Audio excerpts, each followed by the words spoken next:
ำเตเป็นแต่งคำบ่อ่ำเยินไหลซ้ำเป็นน้ำไม่ไหนว่าเป็นความควรเขามือก่อนอ่อนมันอ่ำหอนเป็ดเลย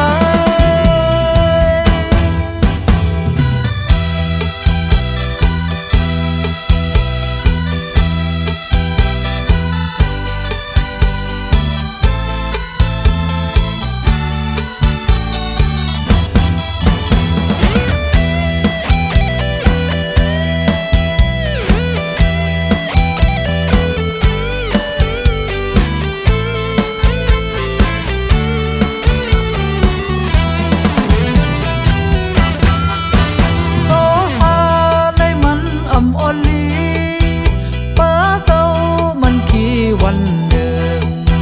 เป็นความก้นเท่ามือก่อนสอนเฮาไว้มันซ้ำเจอเกมาตอมต้อยและพอเพิ่มยุ่มสุ่มเปิ้นอำว่าลองเลยพอเฮาเจอต่อสาเทวาพอเฮาย้อนไหลซ้ำเตเป็นแต่งคำบ่อ่ำเยินไหลซ้ำเป็นลำ